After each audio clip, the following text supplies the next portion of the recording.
पांचजन्य हृषीकेशो देवदत्त धनंजयः पौंड्र दद्मौ महाशंख भीमकर्मा वृकोदरः.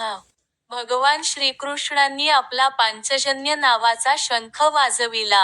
अर्जुनाने त्याचा देवदत्त नामक शंख वाजविला आणि अतिदुष्कर कार्य करणाऱ्या वृकोदर भीमाने आपला पौंड नामक शंख वाजविला. तात्पर्य: भगवान श्रीकृष्ण यांचा या श्लोकामध्ये हृषीकेश म्हणून उल्लेख करण्यात आला आहे. कारण ते समस्त इंद्रियांचे स्वामी आहेत.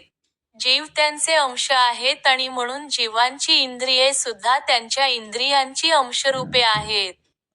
निर्विशेषवादी जीवांना इंद्रिये का असतात हे समर्पकपणे सांगू शकत नसल्यामुळे ते जीवांना इंद्रियरहित किंवा निराकार असे संबोधण्यास उत्सुक असतात.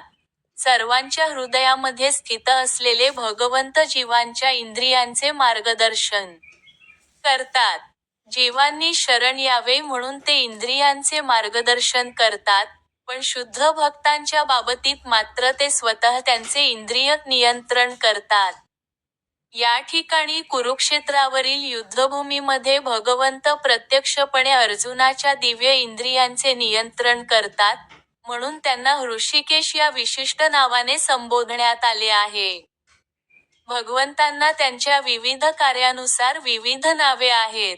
उदाहरणार्थ, त्यांचे नाव मधुसूदन आहे, कारण त्यांनी मधु नामक दैत्याचा वध केला. त्यांचे नाव गोविंद आहे कारण ते गायींना आणि इंद्रियांना आनंद देतात. त्यांचे नाव वासुदेव आहे, कारण ते वसुदेव पुत्र म्हणून अवतरित झाले. त्यांचे नाव देवकीनंदन आहे, कारण त्यांनी देवकीचा माता म्हणून स्वीकार केला. त्यांचे नाव यशोदानंदन आहे, कारण त्यांनी वृंदावनामध्ये आपल्या बाल्यलीला यशोदामातेबरोबर केल्या. त्यांचे नाव पार्थसारथी आहे, कारण आपला मित्र अर्जुन यांचा सारथी म्हणून काम केले. तसेच कुरुक्षेत्रावरील युद्धभूमीमध्ये अर्जुनाला मार्गदर्शन केले म्हणून त्यांना हृषीकेश हे नाव पडले. या श्लोकामध्ये अर्जुनाचा उल्लेख धनंजय म्हणून करण्यात आला आहे. कारण विविध प्रकारच्या यज्ञयागांसाठी त्याच्या थोरल्या भावाला जेव्हा धनसंपत्तीची आवश्यकता होती, तेव्हा त्याने धन एकत्रित केले.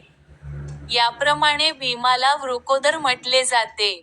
कारण ज्याप्रमाणे तो हिडिंबासुराच्या वधासारखी अतिशय कठीण कार्ये करू शकत होता, त्याचप्रमाणे तो अन्नभक्षणही करीत असे. म्हणून पांडव पक्षातील आरंभी भगवंतांनी वाजविलेल्या आणि नंतर इतर व्यक्तींनी विविध प्रकारच्या शंखांद्वारे उत्पन्न केलेल्या शंखध्वनीमुळे सर्व सैनिक युद्धासाठी उत्सुक झाले. विरुद्ध पक्षामध्ये महत्त्वपूर्ण असे काहीच नव्हते.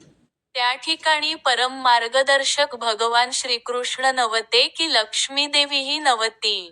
म्हणून युद्धामध्ये त्यांची हार निश्चित होती आणि शंखध्वनींनी हाच संदेश घोषित केला. पुढील व्हिडिओसाठी डेली सुमित चॅनलला सबस्क्राईब करा.